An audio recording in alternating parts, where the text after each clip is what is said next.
ॐ सदाशिवसमारम्भां श्रीशङ्कराचार्यमध्यमाम् अस्मदाचार्यपर्यन्तां वन्दे गुरुपरम्पराम्।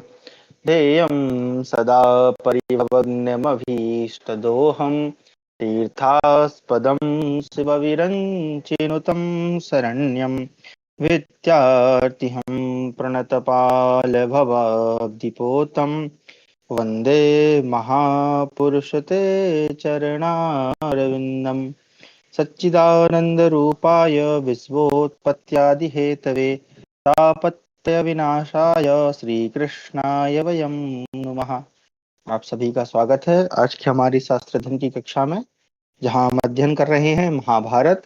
इसके पूर्व की जो कक्षा थी उसमें हमने अध्ययन किया कि जो पांडव हैं उनका जो विवाह है वो द्रौपदी के साथ हो जाता है। भगवान व्यास जी जो हैं द्रुपद के पास पहुंचते हैं, उन्हें सब कुछ उनके दिव्य रूपों के विषय में उनकी पूर्ण कथा सुनाते हैं और द्रुपद अंत में मान जाते हैं।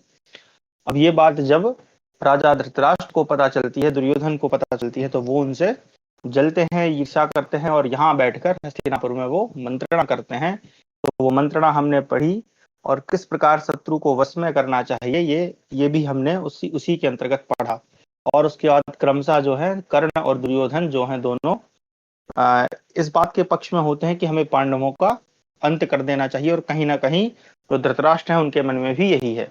परंतु चूंकि वो एक राजा है तो वो सबसे सलाह लेना चाहते हैं, इसलिए फिर वो एक सभा का आयोजन करते हैं और वहां पर भीष्म, विदुर जी और द्रोणाचार्य की भी वो सलाह पूछते हैं। यहाँ पर वो तीनों लोग जो हैं स्पष्ट मना कर देते हैं कि हमें जो है पांडवों को यहाँ बुलाना चाहिए और उनको आधा राज्य दे देना चाहिए, क्योंकि अगर देखा जाए तो राज्य तो उनका ही है।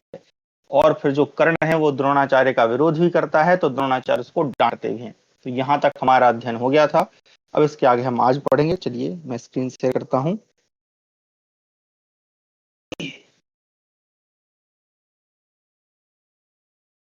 तो हमारा है चतुरधिक द्विशततमः, यानी कि 104 नहीं 204 होगा। हाँ 204वां सर्ग, 204वां सर्ग। विदुर जी की सम्मति, द्रोण और भीष्म के वचनों का ही समर्थन। तो यहाँ जो है अभी हमने ऊपर पढ़ा कि द्रोण और भीष्म जी ने अपना समर्थन दे दिया। यहाँ पे विदुर जी भी समर्थन दे रहे हैं। विदुर उवाच राजन् निःसंशयं श्रेयो वाच्यस्त्वमसि बान्धवे नत्व शुश्रूषमाणे वै वाक्यं सम्प्रतिष्ठति प्रियं हितं च तद्वाक्यम् उक्तवान् कुरुषत्तमः। भीष्मः शान्तनवो राजन् प्रतिगृह्णासि तन्न च तथा द्रोणेन बहुधा भासितं हितमुत्तमं तच्च राधास्तः कर्णो मन्यते नाहितं तव।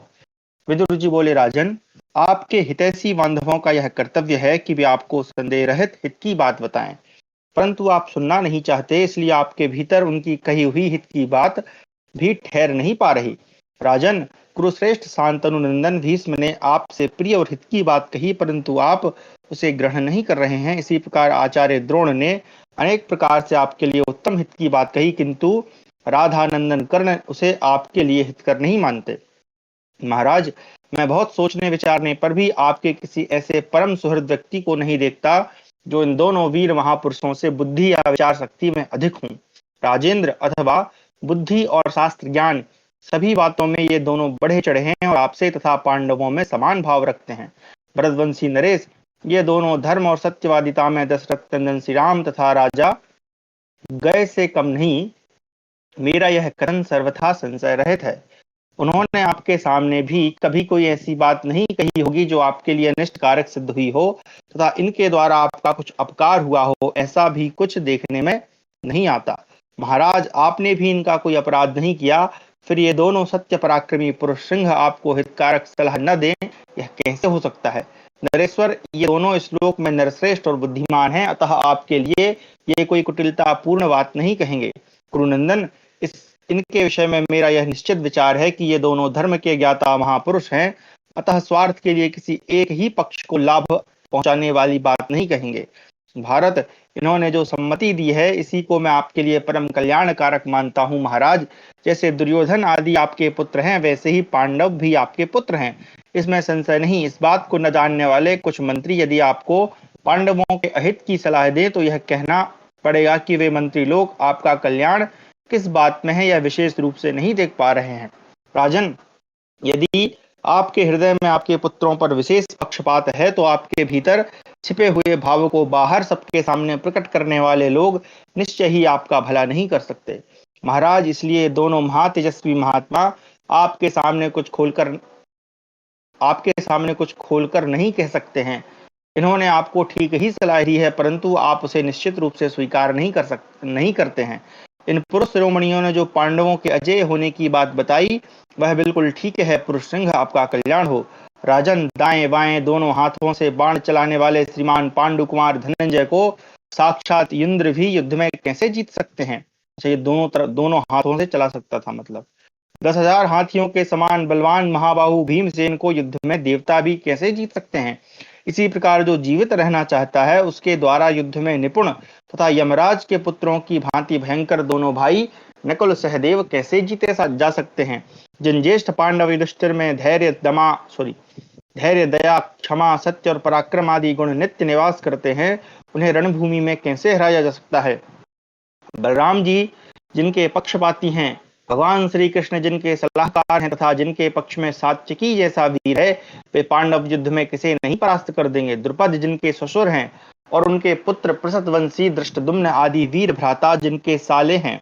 भारत, ऐसे पांडवों को रणभूमि में जीतना संभव है, इस बात को जानकर तथा पहले उनके पिता का राज्य होने के कारण वे ही धर्म पूर्वक इस राज्य के उत्तराधिकारी हैं। इस बात की ओर ध्यान देकर आप उनके साथ उत्तम बर्ताव कीजिए। राजन, पुरोचन के हाथों जो कुछ कराया गया उससे आपका बहुत बड़ा अपयश सब ओर फैल गया है। अपने उस कलंक को आज आप पांडवों पर अनुग्रह करके धो डालिए। पांडवों पर किया हुआ यह अनुग्रह आपके कुल के सभी लोगों के जीवन का रक्षक, परम हितकारक और संपूर्ण क्षत्रिय जाति का अभ्युदय करने वाला होगा। राजन, द्रुपद भी बहुत बड़े राजा हैं और पहले हमारे साथ उनका बैर भी हो चुका है, अतः मित्र के रूप में उनका संग्रह हमारे अपने पक्ष की वृद्धि का कारण होगा। पृथ्वी पते, यदुवंशियों की संख्या बहुत है और वे बलवान भी हैं। जिस ओर श्री कृष्ण रहेंगे उधर ही वे सभी रहेंगे, इसलिए जिस पक्ष में श्री कृष्ण होंगे उस पक्ष की विजय अवश्य होगी। महाराज, जो कार्य शांति पूर्वक समझाने बुझाने से ही सिद्ध हो सकता है, उसी को कौन दैव का मारा हुआ मनुष्य युद्ध के द्वारा सिद्ध करेगा? कुंती के पुत्रों को जीवित सुनकर नगर और जनपद के सभी लोग उन्हें देखने के लिए अत्यंत उत्सुक हो रहे हैं। राजन, उन सबका प्रिय कीजिए। दुर्योधन, कर्ण और सुबल पुत्र शकुनी ये अधर्म परायण, खोटी बुद्धि वाले और मूर्ख हैं, अतः इनका कहना न मानिए। भूपाल, आप गुणवान हैं, आपसे तो मैंने पहले ही यह कह दिया था कि दुर्योधन के अपराध से निश्चय ही यह समस्त प्रजा नष्ट हो जाएगी। इस प्रकार हमारा 204वां सर्ग समाप्त हुआ। 205वां सर्ग। धृतराष्ट्र की आज्ञा से विदुर का द्रुपद के यहाँ जाना और पांडवों को हस्तिनापुर भेजने का प्रस्ताव करना। धृतराष्ट्र उवाच भीष्माशान्तनवो विद्वान् द्रोणश्च भगवान् ऋषि हितं च परमं वाक्यं त्वं च सत्यं ब्रवीषि माम्। यथैव पाण्डोस्ते वीरः कुन्तीपुत्रा महारथा तथैव धर्मतः सर्वे मम पुत्रा न संशया। यथैव मम पुत्राणाम् इदं राज्यं विधीयते तथैव पांडुपुत्राणाम इदं राज्यम न संशयः। धृतराष्ट्र बोले, विदुर, संतनुनंदन भीष्म ज्ञानी हैं और भगवान द्रोणाचार्य तो ऋषि ही ठहरे, अतः इनका वचन परम हितकारक है। तुम भी मुझसे जो कहते हो वह सत्य ही है। कुंती के वीर महारथी पुत्र जैसे पांडु के लड़के हैं, उसी प्रकार धर्म की दृष्टि से वे सब मेरे भी पुत्र हैं, इसमें संशय नहीं है। जैसे मेरे पुत्रों का यह राज्य कहा जाता है, उसी प्रकार पांडु पुत्रों का भी यह राज्य है, इसमें संशय नहीं है। भरतवंशी विदुर, अब तुम ही जाओ और उनकी माता कुंती तथा देव रूपणी बधू कृष्णा के साथ इन पांडवों को सत्कार पूर्वक यहाँ ले आओ। सौभाग्य की बात है कि वे कुंती पुत्र जीवित हैं, सौभाग्य से ही कुंती भी जीवित है, और यह भी बड़े सौभाग्य की बात है कि उन महारथियों ने द्रुपद कन्या को प्राप्त कर लिया। महाद्युते, सौभाग्य से ही हम सबकी वृद्धि हो रही है। भाग्य की बात है कि पापी पुरोचन शांत हो गया और सौभाग्य से ही मेरा महान दुख मिट गया। वैशंपायन जी कहते हैं, जन्मेजय, तदनंतर धृतराष्ट्र की आज्ञा से विदुर जी द्रौपदी, पांडव तथा महाराज यज्ञसेन के लिए नाना प्रकार के धन रत्नों की भेंट लेकर राजा द्रुपद और पांडवों के समीप गए। राजन, वहां पहुंचकर संपूर्ण शास्त्रों के विद्वान एवं धर्मज्ञ विदुर न्याय के अनुसार बड़े छोटे के क्रम से द्रुपद और अन्य लोगों के साथ हृदय से लगकर नमस्कार आदि पूर्वक मिले। राजा द्रुपद ने भी धर्म के अनुसार विदुर जी का आदर सत्कार किया। फिर वे दोनों यथोचित रीति से एक दूसरे के कुशल समाचार पूछने और कहने लगे। भारत, विदुर ने वहां पांडवों तथा वसुदेव नंदन भगवान श्री कृष्ण को भी देखा और स्नेह पूर्वक उन्हें हृदय से लगाकर उन सबकी कुशल पूछी। उन्होंने भी अमित बुद्धिमान विदुर जी का क्रमशः आदर सत्कार किया। तदनंतर विदुर जी ने राजा धृतराष्ट्र की आज्ञा के अनुसार बारंबार स्नेह पूर्वक युधिष्ठिर आदि पांडु पुत्रों से कुशल मंगल एवं स्वास्थ्य विषयक प्रश्न किया। जन्मेजय, फिर विदुर जी ने कौरवों की ओर से जैसे दिए गए थे उसी के अनुसार पांडवों, कुंती, द्रौपदी तथा द्रुपद के पुत्रों के लिए नाना प्रकार के रत्न और धन भेंट किए। अगाध बुद्धि वाले विदुर जी पांडवों तथा भगवान श्री कृष्ण के समीप विनीत भाव से नम्रता पूर्वक बोले। विदुर ने कहा, राजन, आप अपने मंत्रियों और पुत्रों के साथ मेरी बातें सुने। महाराज धृतराष्ट्र ने अपने पुत्र, मंत्री और बंधुओं के साथ अत्यंत प्रसन्न होकर बारंबार आपकी कुशल पूछी है। महाराज, आपके साथ यह जो संबंध हुआ है से उनको बड़ी प्रसन्नता हुई है। इसी प्रकार शांतनंदन महाप्राज्ञ भीष्म जी भी समस्त कौरवों के साथ सब तरह से आपकी कुशल पूछते हैं। आपके प्रिय मित्र महाबुद्धिमान भरद्वाज नंदन द्रोणाचार्य भी मन ही मन आपको हृदय से लगाकर कुशल पूछ रहे हैं। पांचाल नरेश, राजा धृतराष्ट्र आपके संबंधी होकर अपने आप को कृतार्थ मानते हैं। यही दशा समस्त कौरवों की है। यज्ञसेन, उन्हें राज्य की प्राप्ति भी उतनी प्रसन्नता देने वाली नहीं जान पड़ी जितनी प्रसन्नता आपके साथ संबंध का सौभाग्य पाकर हुई है। यह जानकर आप पांडवों को हस्तिनापुर भेज दें। समस्त कुरुवंशी पांडवों को देखने और मिलने के लिए अत्यंत उतावले हो रहे हैं। दीर्घ काल से ये प्रदेश में रह रहे हैं, अतः नरश्रेष्ठ पांडव तथा कुंती सभी लोग अपना नगर देखने के लिए उत्सुक हो रहे होंगे। कौरव कुल की सभी श्रेष्ठ स्त्रियां हमारे हस्तिनापुर नगर तथा राष्ट्र के सभी लोग पांचाल राजकुमारी कृष्णा को देखने की इच्छा रखकर उसके शुभागमन की प्रतीक्षा कर रहे हैं। अतः आप पत्नी सहित पांडवों को हस्तिनापुर चलने के लिए शीघ्र आज्ञा दीजिए। इस विषय में मेरी यही सम्मति है। राजन, जब आप हम ना पांडवों को जाने की आज्ञा दे देंगे, तब मैं यहाँ से राजा धृतराष्ट्र के पास शीघ्रगामी दूत भेजूंगा और यह संदेश कहला दूंगा कि कुंती तथा कृष्णा के साथ समस्त पांडव हस्तिनापुर में आएंगे। इस प्रकार 205वां सर्ग समाप्त हुआ। 206वां सर्ग, पांडवों का हस्तिनापुर में आना और आधा राज्य पाकर इंद्रप्रस्थ नगर का निर्माण करना एवं भगवान श्री कृष्ण और बलराम जी का द्वारका के लिए प्रस्थान। द्रुपद उवाच, यातात्थ विदुराद्य मां ममापि परमो हर्षा सम्बन्धेऽस्मिन् कृते प्रभो। गमनं चापि युक्तं स्यात् दृढमेषां महात्मनां न तु तावन्मया युक्तम् एतद् वक्तुं स्वयं गिरा। यदा मन्यते वीरः कुन्तीपुत्रो युधिष्ठिरः भीमसेनार्जुनौ चैव यमौ च पुरुषर्षभौ। द्रुपद बोले, महाप्राज्ञ विदुर जी, आज आपने जो मुझसे कहा है सब ठीक है। प्रभु, कौरवों के साथ यह संबंध हो जाने से मुझे भी महान हर्ष हुआ है। महात्मा पांडवों का अपने नगर में जाना भी अत्यंत उचित ही है, तथापि मेरे लिए अपने मुख से इन्हें जाने के लिए कहना उचित नहीं है। यदि कुंती कुमार वीर व युधिष्ठिर, भीमसेन, अर्जुन और नरश्रेष्ठ नकुल सहदेव जाना उचित समझें तथा धर्मज्ञ बलराम और श्री कृष्ण पांडवों को वहां जाना उचित समझते हों तो वे अवश्य वहां जाएं, क्योंकि ये दोनों पुरुष सिंह सदा इनके प्रिय और हित में लगे रहते हैं। युधिष्ठिर ने कहा, राजन, हम सब लोग अपने सेवकों सहित सदा आपके अधीन हैं। आप स्वयं प्रसन्नता पूर्वक हमसे जैसा कहेंगे वही हम करेंगे। देखिए कितना अच्छा ये संवाद है। दोनों एक दूसरे का, जी प्रणाम जी, दोनों एक दूसरे का जो है सम्मान कर रहे हैं। वो कह रहे हैं कि भाई मैं इनसे कह नहीं सकता कि तुम यहाँ से जाओ, और वो कह रहे हैं कि नहीं, हम तो आपके अधीन ही हैं, आप ही भेजो। तो ये कितना अच्छा संवाद है दोनों के मध्य। आगे वैशंपायन जी कहते हैं, जन्मेजय, तब वसुदेव नंदन भगवान श्री कृष्ण ने कहा, मुझे तो इनका जाना ही ठीक जान पड़ता है, अथवा सब धर्मों के ज्ञाता महाराज द्रुपद जैसा उचित समझे वैसा ही किया जाए। अब देखें श्री कृष्ण जी का भी यहाँ कितना अच्छा वाक्य है कि उनको लग रहा है कि भाई जाना ठीक है, क्योंकि राज्य की प्राप्ति होगी या जो भी सम्मान वहां मिलेगा, और चूंकि वो उनका राज्य है तो वहां जाना चाहिए। फिर भी उन्होंने कह दिया कि चूंकि द्रुपद ही इन सबके वो राजा हैं तो उनको ही कहना चाहिए। तो ये संवाद हमें अपने जीवन में भी उतारने चाहिए कि अगर कोई बड़ा है तो उससे कैसे हमें मतलब सम्मान देना है, अगर कोई छोटा है तो कैसे सम्मान देना है। ठीक है। आगे द्रुपद बोले, दशाहर कुल के रत्न वीर वर पुरुषोत्तम महाबाहु श्री कृष्ण इस समय जो कर्तव्य उचित समझते हो, निश्चय ही मेरी भी वही सम्मति है।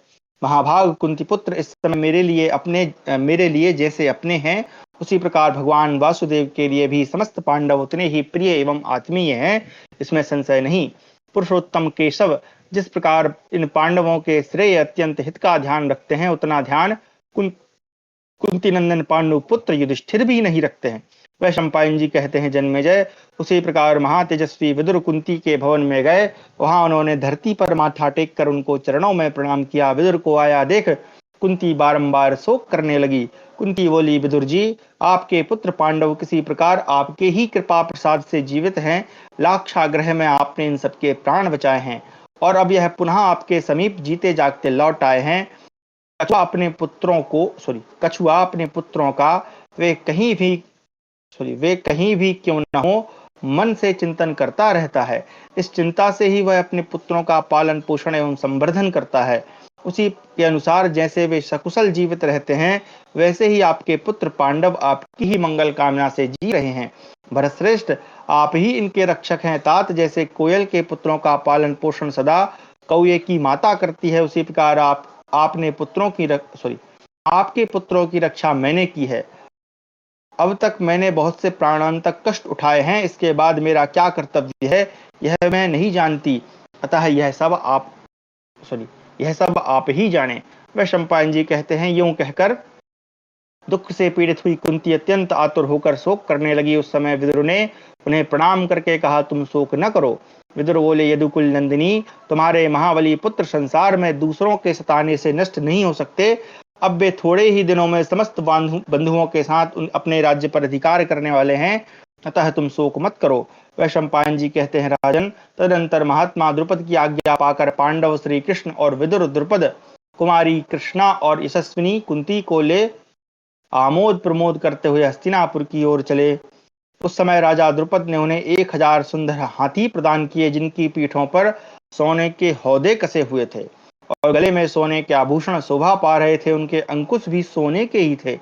जाम्बुनद नामक स्वर्ण से उन सबको सजाया गया था। उनके गंडस्थल से मद की धारा बह रही थी।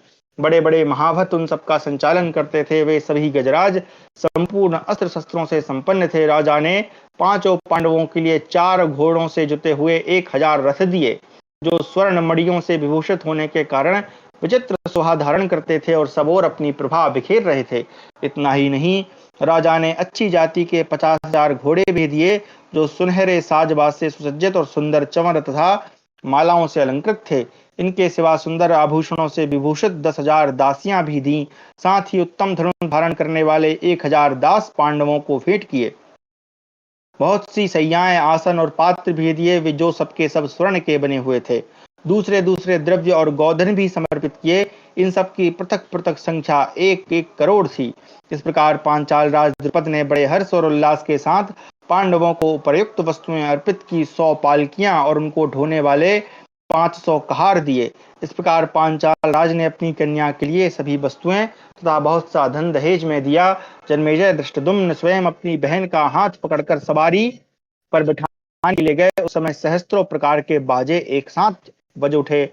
राजा धृतराष्ट्र ने पांडव वीरों का आगमन सुनकर उनकी अगवानी के लिए कौरवों को भेजा। भारत, विकर्ण, महान धनुर्धर चित्रसेन, विशाल धनुष वाले द्रोणाचार्य, गौतम वंशी कृपाचार्य आदि भेजे गए।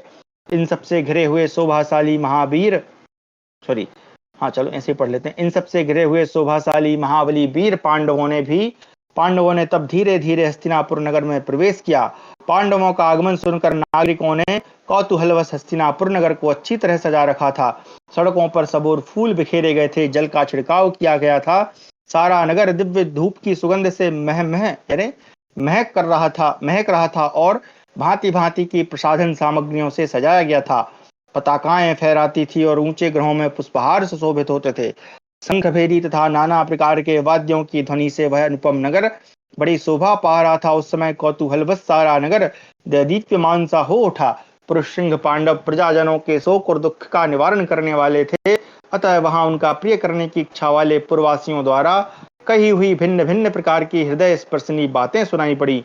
पुरवासी कह रहे थे, ये ही वेंद्र श्रेष्ठ धर्मज्ञ युधिष्ठिर पुनः यहाँ पधार रहे हैं, जो धर्म पूर्वक अपने पुत्रों की भांति हम लोगों की रक्षा करते थे। इनके आने से निसंदेह ऐसा जान पड़ता है, आज प्रजाजनों के लिए प्रिय महाराज पांडु ही मानो हमारा प्रिय करने के लिए वन से चले आए हों। तात, कुंती के वीर पुत्र यदि पुनः इस नगर में चले आए तो आज हम सब लोगों का कौन सा परम प्रिय कार्य संपन्न नहीं हो गया। यदि हमने दान और होम किया है, यदि हमारी तपस्या शेष है और उन सबके पुण्य से ये पांडव 100 वर्ष तक इसी नगर में निवास करें। इतने में ही पांडवों ने धृतराष्ट्र, महात्मा भीष्म तथा अन्य वंदनीय पुरुषों के पास जाकर उन सबके चरणों में प्रणाम किया। फिर समस्त नगरवासियों से कुशल पूर्वक प्रश्न करके वे राजा धृतराष्ट्र की आज्ञा से राजमहलों में गए। उस समय दुर्योधन की रानी ने, जो काशीराज की पुत्री थी, धृतराष्ट्र पुत्रों की अन्य वधुओं के साथ आकर द्वितीय लक्ष्मी के समान सुंदरी पांचाल राजकुमारी द्रौपदी की अगवानी की।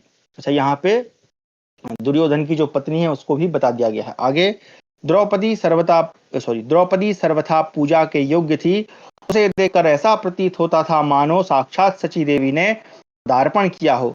दुर्योधन पत्नी ने उनका भली भांति सत्कार किया। वहां पहुंचकर कुंती ने अपनी बहुरानी द्रौपदी के साथ गांधारी को प्रणाम किया। गांधारी ने आशीर्वाद देकर द्रौपदी को हृदय से लगा लिया। कमल सदृश नेत्रों वाली कृष्णा को हृदय से लगाकर गांधारी सोचने लगी, यह पांचाली तो मेरे पुत्रों की मृत्यु ही है। यह सोचकर सुबल पुत्री गांधारी ने युक्ति से विदुर को बुलाकर कहा, विदुर, यदि तुम्हें जचे तो राजकुमारी कुंती को पुत्र वधु सहित शीघ्र ही पांडु के महल में ले जाओ और वहीं इनका सारा सामान भी पहुंचा दो। उत्तम करण, मुहूर्त और नक्षत्र सहित शुभ तिथि को उस महल में इन्हें प्रवेश करना चाहिए, जिससे कुंती देवी अपने घर में पुत्रों के साथ सुखपूर्वक रह सकें। वैशंपायन कहते हैं, जन्मेजय, बहुत अच्छा कहकर उसी समय विदुर ने वैसी ही व्यवस्था की। सभी बंधु बांधवों ने पांडवों का उस समय अत्यंत आदर सत्कार किया। प्रमुख नागरिकों तथा सेठों ने भी पांडवों का पूजन किया। भीष्म, द्रोण, कर्ण तथा पुत्र सहित वाल्मीकि ने धृतराष्ट्र के आदेश से पांडवों का आतिथ्य सत्कार किया। इस प्रकार हस्तिनापुर में विहार करने वाले महात्मा पांडवों के सभी कार्यों में विदुर जी ही नेता थे। अच्छा, नेता शब्द आया है यहाँ, ठीक है। उन्हें इसके लिए राजा की ओर से आदेश प्राप्त हुआ था, मतलब वो सभी कार्यों के करता धरता वही रहे। कुछ काल तक विश्राम कर लेने पर उन महाबली महात्मा पांडवों को राजा धृतराष्ट्र तथा भीष्म जी ने बुलाया। धृतराष्ट्र बोले, कुंती नंदन युधिष्ठिर, मैं जो कुछ कह रहा हूं उसे अपने भाइयों सहित ध्यान देकर सुनो। कुंती नंदन, मेरी आज्ञा से पांडु ने इस राज्य को बढ़ाया और पांडु ने ही जगत का पालन किया। मेरे बड़े भाई पांडु बड़े बलवान थे। राजन, मेरे कहने से सदा ही दुष्कर कार्य किया करते थे। कुंती कुमार, तुम भी यथासंभव शीघ्र मेरी आज्ञा का पालन करो, विलंब न करो। मेरे दुरात्मा पुत्र दर्प और अहंकार से भरे हुए हैं। युधिष्ठिर, वे सदा मेरी आज्ञा का पालन नहीं करेंगे। अपने स्वार्थ साधन में लगे हुए इन बलाभिमानी दुरात्माओं के साथ तुम्हारा कोई झगड़ा खड़ा न हो जाए, इसलिए तुम खांडव प्रस्थ में निवास करो। वहां रहते समय तुम्हें कोई बाधा नहीं दे सकता, क्योंकि जैसे वज्रधारी इंद्र देवताओं की रक्षा करते हैं, उसी प्रकार कुंती नंदन अर्जुन वहां तुम लोगों की भली भांति रक्षा करेंगे। तुम आधा राज्य लेकर खांडव प्रस्थ में चलकर रहो। फिर धृतराष्ट्र ने विदुर से कहा, विदुर, तुम राज्याभिषेक की सामग्री लाओ, इसमें विलंब नहीं होना चाहिए। मैं आज ही कुरुकुल नंदन युधिष्ठिर का अभिषेक करूंगा। वेद वेत्ता विद्वानों में श्रेष्ठ ब्राह्मण, नगर के सभी प्रमुख व्यापारी, प्रजा वर्ग के लोग और विशेषता बंधु बांधव बुलाए जाएं। तात पुण्याह वाचन कराओ और ब्राह्मणों को दक्षिणा के साथ 1 सहस्त्र गौएं तथा मुख्य मुख्य ग्राम दो। विदुर, 2 भुजबंद, 1 सुंदर मुकुट तथा हाथ के आभूषण मंगाओ। मोती की कई मालाएं, हार, पदक, कुंडल, करधनी, कटिसूत्र तथा उदरबंद भी ले आओ। 1008 हाथी मंगाओ, जिन पर ब्राह्मण सवार हों। पुरोहितों के साथ जाकर वे हाथी शीघ्र गंगा जी का जल ले आएं। युधिष्ठिर अभिषेक के जल से भींगे हों, समस्त आभूषणों से उन्हें विभूषित किया गया हो। वे राजा की सवारी के योग्य गजराज पर बैठे हों, उन पर दिव्य चवर ढुल रहे हों और उनके मस्तक के ऊपर स्वर्ण और मणियों से विचित्र शोभा धारण करने वाला श्वेत छत्र शोभित हो। ब्राह्मणों द्वारा की हुई जय जयकार के साथ बहुत से नरेश उनकी स्तुति करते हों। इस प्रकार कुंती के ज्येष्ठ पुत्र अजमीढ़ कुल तिलक युधिष्ठिर का प्रसन्न मन से दर्शन करके प्रसन्न हुए पूर्वासी जन इनकी भूरी भूरी प्रशंसा करें। राजा पांडु ने मुझे ही अपना राज्य देकर जो उपकार किया था, उसका बदला इसी से पूर्ण होगा कि युधिष्ठिर का राज्याभिषेक कर दिया जाए, इसमें संशय नहीं है। वैशंपायन जी कहते हैं, जन्मेजय, यह सुनकर भीष्म, द्रोण, कृप तथा विदुर ने कहा, बहुत अच्छा, बहुत अच्छा। श्री वासुदेव उवाच। अच्छा, अब यहाँ पे भगवान श्री कृष्ण बोले, महाराज आपका यह विचार सर्वथा उत्तम तथा कौरवों का यश बढ़ाने वाला है। राजेंद्र, आपने जैसा कहा है उसे आज ही जितना शीघ्र संभव हो पूर्ण कर डालिए। वैशंपायन जी कहते हैं, इतना कहकर भगवान श्री कृष्ण ने उन्हें जल्दी करने की प्रेरणा दी। विदुर जी ने धृतराष्ट्र के कथनानुसार यह सब कार्य पूर्ण कर दिया। उसी समय राजन वहां महर्षि कृष्ण द्वैपायन पधारे। समस्त कौरवों ने अपने सुहृदों के साथ आकर उनकी पूजा की। तब वेदों के पारंगत विद्वान ब्राह्मणों तथा मूर्धाभिषिक्त नरेशों के साथ मिलकर भगवान श्री कृष्ण की सम्मति के अनुसार व्यास जी ने विधि पूर्वक अभिषेक कार्य संपन्न किया। कृपाचार्य, द्रोणाचार्य, भीष्म, धौम्य, व्यास, श्री कृष्ण, वाल्मीकि और सोमदत्त ने चारों वेदों के विद्वानों को आगे रखकर भद्रपीठ पर संयम पूर्वक बैठे हुए युधिष्ठिर का उस समय अभिषेक किया और सबने यह आशीर्वाद दिया कि राजन, तुम सारी पृथ्वी को जीतकर संपूर्ण नरेशों को अपने अधीन करके प्रचुर दक्षिणा से युक्त राजसूय आदि यज्ञ याग पूर्ण करने के पश्चात अभृत स्नान करके बंधु बांधवों के साथ सुखी रहो। जन्मेजय, यूं कहकर उन सब ने अपने आशीर्वादों द्वारा युधिष्ठिर का सम्मान किया। समस्त आभूषणों से विभूषित मूर्धाभिषिक्त राजा युधिष्ठिर ने अक्षय धन का दान किया। उस समय लोगों ने जय जयकार पूर्वक उनकी स्तुति की। समस्त मूर्धाभिषिक्त राजाओं ने भी कुरुनंदन युधिष्ठिर का पूजन किया। फिर वे राजोचित गजराज पर आरूढ़ हो श्वेत छत्र से सुशोभित हुए। उनके पीछे पीछे बहुत से मनुष्य चल रहे थे। उस समय देवताओं से घिरे हुए इंद्र की भांति उनकी बड़ी शोभा हो रही थी।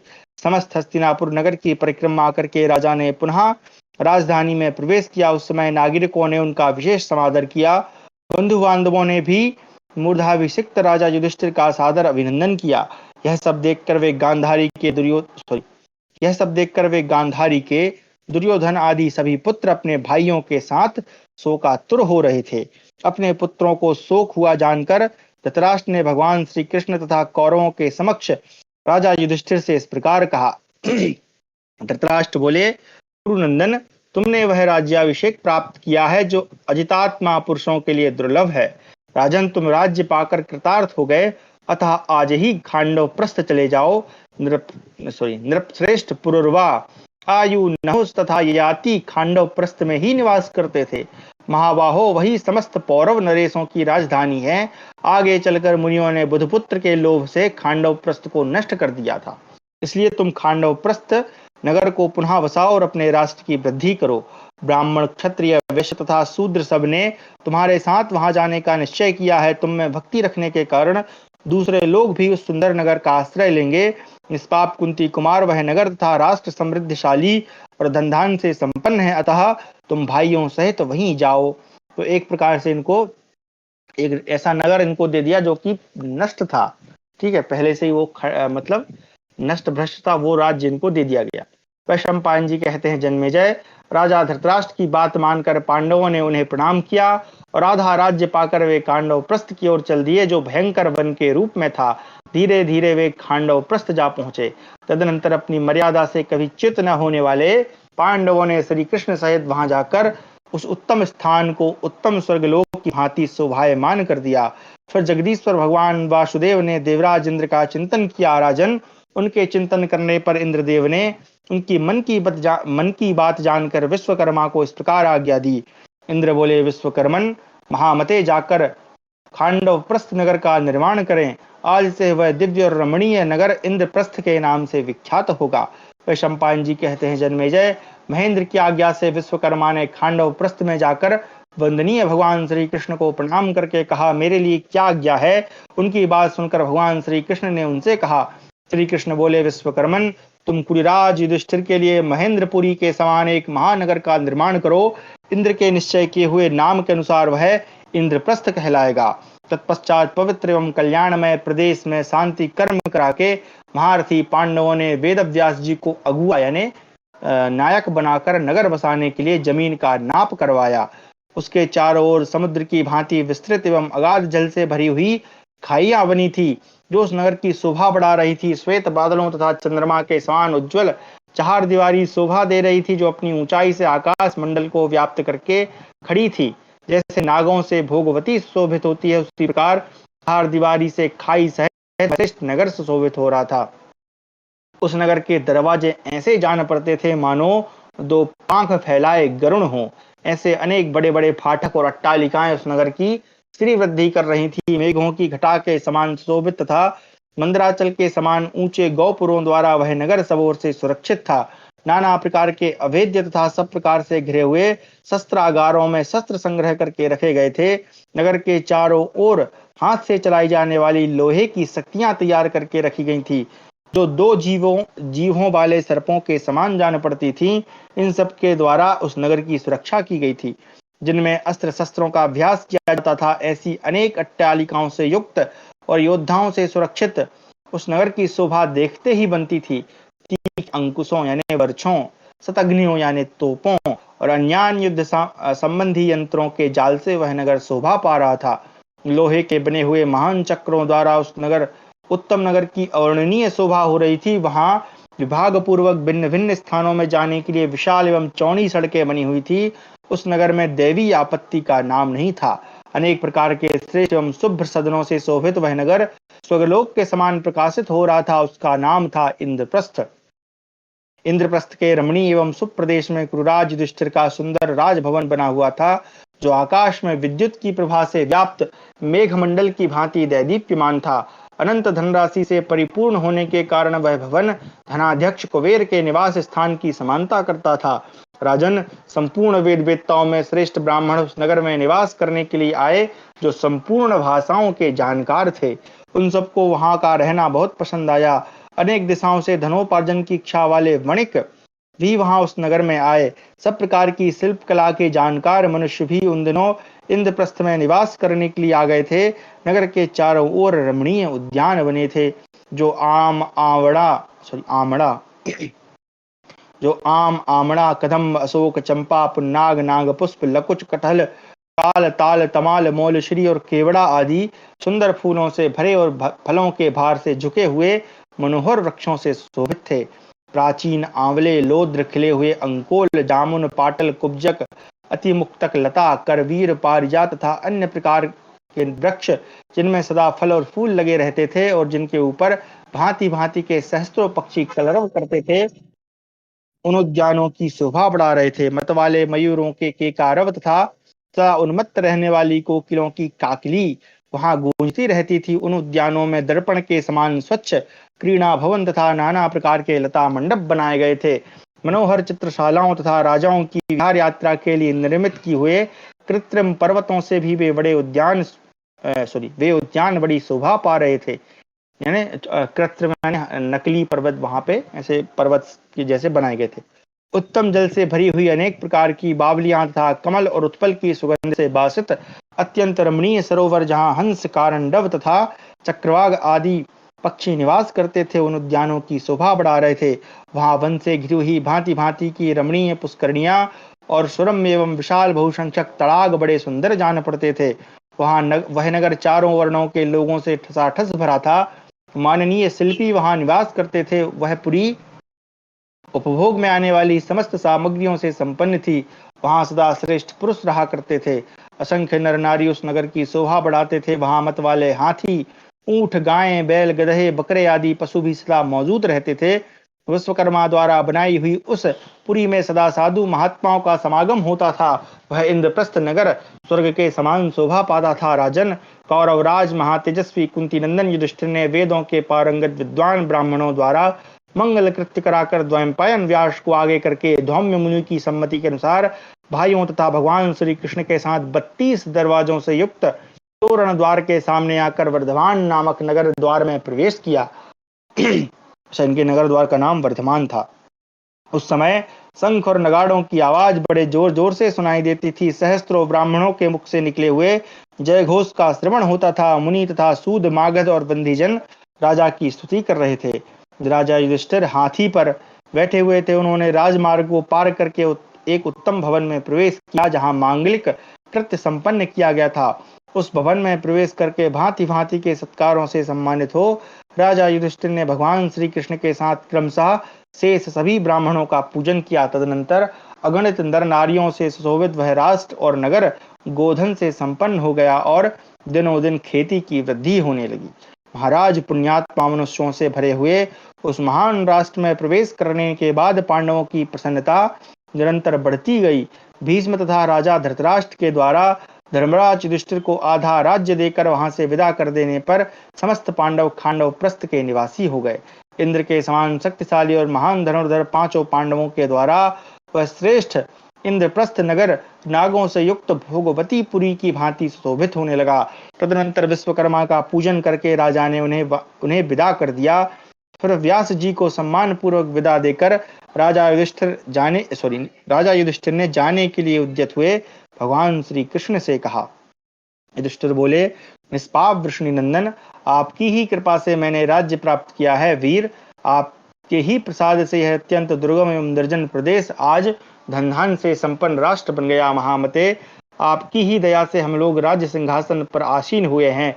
माधव, अंत काल में भी आप ही हम पांडवों की गति हैं। आप ही हमारे माता पिता और इष्ट देव हैं। हम पांडु को नहीं जानते। अनघ, आप स्वयं समझकर जो करने योग्य कार्य हो वह हमसे कराएं। पांडवों के लिए जो भी अभीष्ट हो उसी कार्य को करने के लिए हमें अनुमति दें। भगवान श्री कृष्ण ने कहा, महाभाग, आपको अपने ही प्रभाव से अपने ही धर्म के फलस्वरूप राज्य प्राप्त हुआ है। प्रभु, जो राज्य आपके बाप दादाओं का ही है वह आपको कैसे नहीं मिलता। धृतराष्ट्र के पुत्र दुराचारी हैं, वे पांडवों का क्या कर लेंगे। आप इच्छानुसार पृथ्वी का पालन कीजिए और सदा धर्म मर्यादा की धुरी धारण कीजिए। कुरुनंदन, संक्षेप में आपके लिए धर्म का उपदेश इतना ही है कि ब्राह्मणों की सेवा करिए। आज ही बड़ी जल्दी में आपके यहाँ श्री नारद जी पधारेंगे। उनका आदर सत्कार करके उनकी बातें सुनिए और उनकी आज्ञा का पालन कीजिए।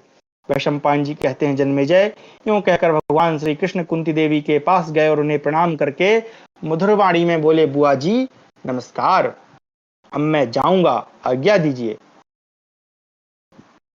कुंती बोली, केशव, लाक्षागृह में जाकर मैंने जो कष्ट भोगा है उसे मेरे पूज्य पिता कुंती भोज भी नहीं जान सके हैं। गोविंद, तुम्हारी सहायता से ही मैं इस महान दुख समुद्र से पार हुई हूँ। प्रभु, तुम अनाथों के, विशेषतः दीन दुखियों के नाथ रक्षक हो। तुम्हारे दर्शन से हमारे सारे दुख दूर हो जाते हैं। महामते, इन पांडवों को सदा याद रखना और ये तुम्हारे शुभ चिंतन से ही जीवन धारण करते हैं। वैशंपायन जी कहते हैं, जन्मेजय, तदनंतर भगवान श्री कृष्ण ने कुंती से यह कहकर कि मैं आपकी आज्ञा का पालन करूंगा, प्रणाम करके विदा ले सेवकों सहित वहां से जाने का विचार किया। राजन, इस प्रकार उस पुरी को बसाकर बलराम जी के साथ वीरवर श्री कृष्ण पांडवों की अनुमति ले उस समय द्वारकापुरी को चले गए। इस प्रकार हमारा 206वां अध्याय समाप्त हुआ, जो कि काफी बड़ा था। यहाँ पे द्वारका के लिए शब्द आया है द्वारवतीम। तो द्वारका का एक पूरा नाम, दूसरा नाम द्वारवती भी था। ठीक है, चलिए आगे चलते हैं। हमारा है 207वां सर्ग। पांडवों के यहाँ नारद जी का आगमन और उनमें फूट न हो, इसके लिए कुछ नियम बनाने के लिए प्रेरणा करके सुंद और उपसुंद की कथा को प्रस्तावित करना। जन्मेजय उवाच, एवं संप्राप्य राज्यम तद इंद्रप्रस्थम तपोधनम अत ऊर्ध्वं महात्मानः किम अकुर्वत पांडवः सर्वे महासत्त्वामं पूर्व पितामहा द्रौपदी धर्मपत्नी च कथम तान ववर्तत कथंच पंचकृष्णायाम एकस्यां ते नराधिपा वर्तमाना महाभागा ना विद्यन्ते परस्परम। जन्मेजय ने पूछा, तपोधन, इस प्रकार इंद्रप्रस्थ का राज्य प्राप्त कर लेने के पश्चात महात्मा पांडवों ने कौन सा कार्य किया। मेरे पूर्व पितामह सभी पांडव सत्व यानी मनोबल से संपन्न थे। उनकी धर्मपत्नी द्रौपदी ने किस प्रकार उन सब का अनुसरण किया। वे महान सौभाग्यशाली नरेश जब एक ही कृष्णा के प्रति अनुरक्त थे तब उनमें आपस में फूट कैसे नहीं हुई। तपोधन, द्रौपदी से संबंध रखने वाले उन पांडवों का आपस में कैसा वर्ताव था, यह सब मैं विस्तार के साथ सुनना चाहता हूँ। वैशंपायन जी कहते हैं, राजन, धृतराष्ट्र की आज्ञा से राज्य पाकर परंतप पांडव द्रौपदी के साथ खांडव प्रस्थ में विहार करने लगे। सत्य प्रतिज्ञ महातेजस्वी राजा युधिष्ठिर उस राज्य को पाकर अपने भाइयों के साथ धर्मपूर्वक पृथ्वी का पालन करने लगे। वे सभी शत्रुओं पर विजय पा चुके थे, सभी महाबुद्धिमान थे, सबने सत्य धर्म का आश्रय ले रखा था। इस प्रकार वे पांडव वहां बड़े आनंद के साथ रहते थे। श्रेष्ठ पांडव नगर निवासियों के संपूर्ण कार्य करते हुए बहुमूल्य तथा राजोचित सिंहासनों पर बैठा करते थे। एक दिन जब वे सभी महामना पांडव अपने सिंहासनों पर विराजमान थे, उसी समय देवर्षि नारद अकस्मात वहां आ पहुंचे। उनका आगमन आकाश मार्ग से हुआ, जिसका नक्षत्र सेवन करते हैं। जिस पर गरुण चलते हैं, जहाँ चंद्रमा और सूर्य का प्रकाश फैलता है, और जो महर्षियों से सेवित हैं। जो लोग तपस्वी नहीं हैं, उनके लिए व्योम मंडल का यह दिव्य मार्ग दुर्लभ है। संपूर्ण प्राणियों द्वारा पूजित महान तपस्वी एवं तेजस्वी देवर्षि नारद बड़े बड़े नगरों से विभूषित और संपूर्ण प्राणियों के आश्रयभूत राष्ट्रों का अवलोकन करते हुए वहां आए। विप्रवर नारद संपूर्ण वेदांत शास्त्र के ज्ञाता, समस्त विद्याओं के पारंगत पंडित हैं। वे परम तपस्वी तथा ब्राह्म तेज से संपन्न हैं। न्यायोचित बर्ताव तथा नीति में निरंतर निरत रहने वाले सुविख्यात महामुनि हैं। उन्होंने धर्म बल से परात्पर परमात्मा का ज्ञान प्राप्त कर लिया है। वे शुद्धात्मा, रजो गुण रहित, शांत, मृदु एवं सरल स्वभाव के ब्राह्मण हैं।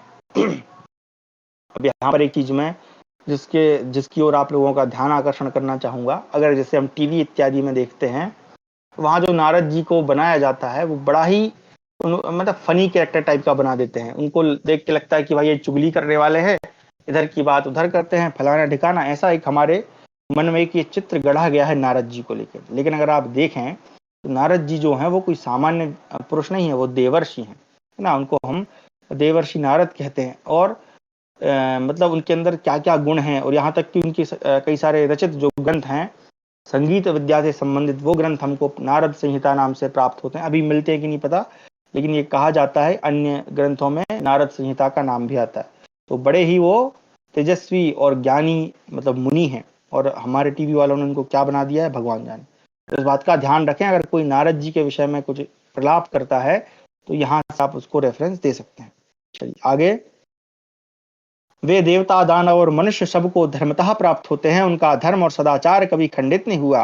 वे संसार भय से सर्वथा रहे थे। उन्होंने सब प्रकार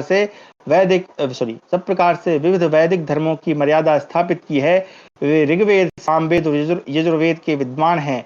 न्याय शास्त्र के पारंगत पंडित हैं। वे सीधे और ऊंचे कद के तथा शुक्ल वर्ण के हैं। वे निष्पाप नारद अधिकांश समय यात्रा में व्यतीत करते हैं। उनके मस्तक पर सुंदर शिखा शोभित होती है। वे उत्तम कांति से प्रकाशित होते हैं। वे देवराज इंद्र के दिए हुए 2 बहुमूल्य वस्त्र धारण करते हैं। उनके वे दोनों वस्त्र उज्ज्वल, महीन, दिव्य, सुंदर और शुभ हैं। दूसरों के लिए दुर्लभ एवं उत्तम ब्रह्म तेज से युक्त वे बृहस्पति जी के समान बुद्धिमान नारद जी राजा युधिष्ठिर के महल में उतरे। अच्छा, यहाँ पर एक चीज जो थोड़ा सा डाउटफुल मुझे लगती है पर्सनली, वो ये कि जो ये श्लोक हैं अगर आप देखेंगे तो यहाँ पर 9 नंबर तक ये श्लोक आते हैं। उसके बाद जो ये श्लोक हैं जिनमें नारद जी का वर्णन चल रहा है, या दूसरी और भी पूरे महाभारत में ये सब है। अभी हमने ऊपर वाला जो वर्णन पढ़ा उसमें भी ये इस प्रकार के श्लोक हैं। तो यहाँ पर क्या है, यहाँ पर ब्रैकेट यानी जो कोष्ठक है वो आरंभ होता है और सारा वर्णन चलता रहता है। यहाँ पर श्लोक संख्या कुछ नहीं लिखी है। तो इसके विषय में जहाँ तक मुझे लगता है, क्योंकि अब हम आगे जाएंगे तो ये यहाँ तक ब्रैकेट समाप्त होता है, इसके बाद फिर यहाँ से 10वां श्लोक आरंभ हो रहा है। तो मुझे ऐसा लगता है कि ये जो बीच के श्लोक हैं ये गीता प्रेस वाले ने जो है वो किसी अन्य प्रतिलिपि से या अन्य कहीं और से ग्रहण किए हैं। क्योंकि श्लोक की संख्या कम ज्यादा हो जाए या कुछ इस प्रकार का वो ना हो जाए, इसलिए वो जो है इनको श्लोक संख्या नहीं देते हैं। लेकिन ये कहीं ना कहीं उपलब्ध जरूर होते होंगे, मुझे ऐसा लगता है। अगर आप लोगों को भी इसके विषय में कोई जानकारी हो तो आप जो है अभी क्लास के बाद बताइएगा कि यहाँ पर ऐसा क्यों है। ये मेरा अपना अनुमान है कि संभवतः इसका कारण यही रहा होगा कि श्लोक संख्या कम ज्यादा उनको जो लगती होगी उस हिसाब से यहाँ पर उन्होंने श्लोक तो दे दिए लेकिन उस पर संख्या उन्होंने नहीं डाली। आगे हम पढ़ते हैं। संहिता शास्त्र में सबके लिए स्थित और उपस्थित मानव धर्म तथा क्रम प्राप्त धर्म के वे पारगामी विद्वान हैं। वे गाथा और साम मंत्रों में कहे हुए आनुषंगिक धर्मों के भी ज्ञाता हैं तथा अत्यंत मधुर साम गान के पंडित हैं। तो जैसा कि मैंने बताया कि वो गान बहुत अच्छा करते थे, वो गाने के बहुत बड़े ज्ञाता है। मुक्ति की इच्छा रखने वाले सब लोगों के हित के लिए नारद जी स्वयं ही प्रयत्नशील रहते हैं।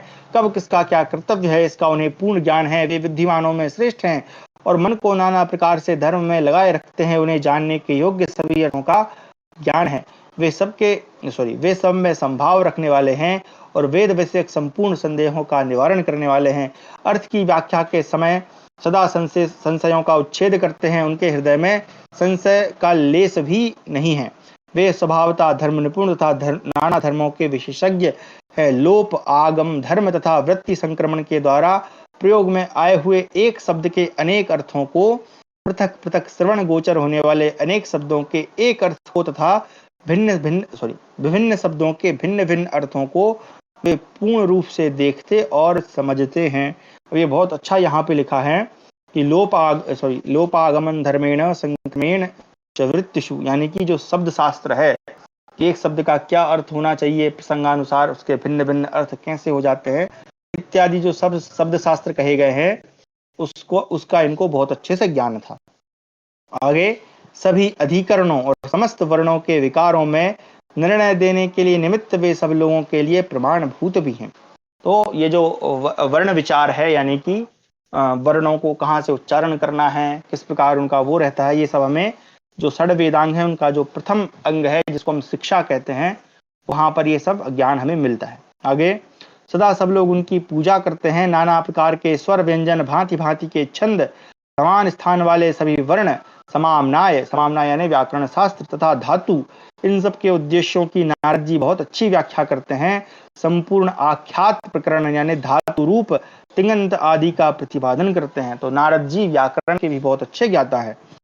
तो मुझे लगता है कि पूर्व समय में इनकी कोई व्याकरण इत्यादि से संबंधित कोई ग्रंथ रहा होगा, क्योंकि ये सभी जो है जो षड वेदांग जिनको हम कहते हैं उसके अंतर्गत आता है। व्याकरण है, शिक्षा ग्रंथ है ना, कल्प शास्त्र है इत्यादि।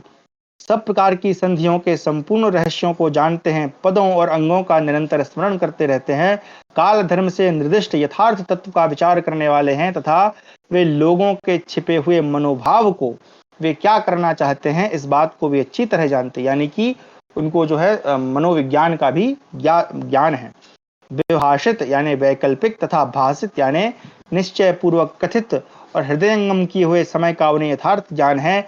वे अपने तथा दूसरे के लिए स्वर संस्कार तथा योग साधन में तत्पर रहते हैं।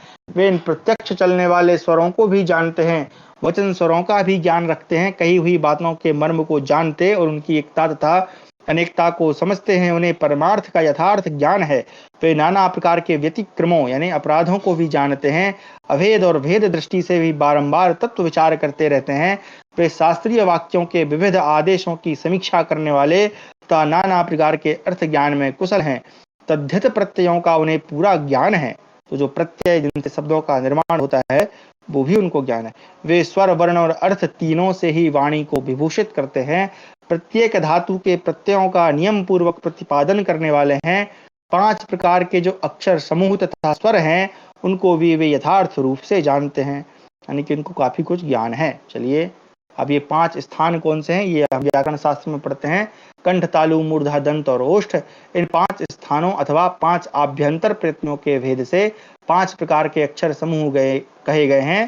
तो जिसमें आ, ई, उ, री, ली ये 5 ही मूल स्वर हैं। अन्य स्वर इन्हीं की दीर्घ आदि भेद से तथा संदिज हैं। तो ये जो 5 ही स्वर हैं जो हमारे यहाँ मूल स्वर हैं, पर इन्हीं से अनेक स्वरों का निर्माण होता है। ठीक है, ये जो व्याकरण पढ़ते हैं उनको अच्छे से पता होगा। आगे पढ़ते हैं। उन्हें आया देख राजा युधिष्ठिर ने आगे बढ़कर प्रणाम किया और अपना परम सुंदर आसन उन्हें बैठने के लिए दिया। जब देवर्षि नारद उस पर बैठ गए तब परम बुद्धिमान युधिष्ठिर ने स्वयं ही विधि पूर्वक उन्हें अर्घ्य निवेदन किया और उन्हीं के साथ साथ उन्हें अपना राज्य समर्पित कर दिया। उनकी यह पूजा ग्रहण करके देवर्षि उस समय मन ही मन बड़े प्रसन्न हुए। फिर आशीर्वाद सूचक वचनों द्वारा उनके अभ्युदय की कामना करके बोले, तुम भी बैठो। नारद की आज्ञा पाकर राजा युधिष्ठिर बैठे और कृष्णा को कहला दिया कि भगवान नारद जी पधारे हैं। यह सुनकर द्रौपदी भी पवित्र एवं एकाग्रचित्त हो उसी स्थान पर गई जहां पांडवों के साथ नारद जी विराजमान थे। धर्म का आचरण करने वाली कृष्णा देवर्षि के चरणों में प्रणाम करके अपने अंगों को ढके हुए हाथ जोड़कर खड़ी हो गई। धर्मात्मा एवं सत्यवादी मुनिश्रेष्ठ भगवान नारद ने राजकुमारी द्रौपदी को नाना प्रकार के आशीर्वाद देकर उस सती साध्वी देवी से कहा, अब तुम भीतर जाओ। कृष्णा के चले जाने पर भगवान देवर्षि ने एकांत में युधिष्ठिर आदि समस्त पांडवों से कहा। नारद जी बोले, पांडवों, यशस्विनी पांचाली तुम सब लोगों की एक ही धर्म पत्नी है, अतः तुम लोग ऐसी नीति बना लो जिससे तुम लोगों में कभी परस्पर फूट न हो। पहले की बात है, सुंद और उपसुंद नामक 2 असुर भाई भाई थे। वे सदा शांत रहते थे एवं दूसरे के लिए अवध्य थे, यानी केवल वे आपस में ही लड़कर मर सकते थे। उनकी तीनों लोकों में बड़ी ख्याति थी। मतलब ये जो दोनों हैं ये कोई इनको कोई दूसरा नहीं मार सकता, बल्कि जब आपस में लड़ेंगे तभी ही इनको मारा जा सकता है। आगे, उनका एक ही राज्य था और एक ही घर। वे एक ही सैया पर सोते तथा एक ही आसन पर बैठते और एक ही साथ भोजन करते थे। इस प्रकार आपस में अटूट प्रेम होने पर भी तिलोत्तमा अप्सरा के लिए लड़कर उन्होंने एक दूसरे को मार डाला है। चलो, ये कथा हमें भागवत पुराण में भी या अन्य पुराणों में भी मिलती है सुनने को। युधिष्ठिर, इसलिए आपस की प्रीति को बढ़ाने वाले सौहार्द की रक्षा करो और ऐसा कोई नियम बनाओ जिससे यहाँ तुम लोगों में वैर विरोध न हो। युधिष्ठिर ने पूछा, महामुने, सुंद और उपसुंद नामक असुर किसके पुत्र थे? उनमें कैसे विरोध उत्पन्न हुआ और किस प्रकार उन्होंने एक दूसरे को मार डाला? यह तिलोत्तमा अप्सरा कौन थी? किसी देवता की कन्या थी या वह किसके अधिकार में थी, जिसकी कामना से उन्मत्त होकर उन्होंने एक दूसरे को मार डाला? तपोधन, यह सब वृत्तांत जिस प्रकार घटित हुआ था वह सब हम विस्तार पूर्वक सुनना चाहते हैं। ब्राह्मण उसे सुनाने के लिए हमारे मन में बड़ी उत्कंठा है। इस प्रकार हमारा 207वां सर्ग समाप्त हुआ। कक्षा को यहीं विराम देते हैं। सुंद उपसुंद की कथा हम कल पढ़ेंगे कि किस प्रकार वो आपस में भाई भाई थे, रहते थे, पढ़ते थे इत्यादि।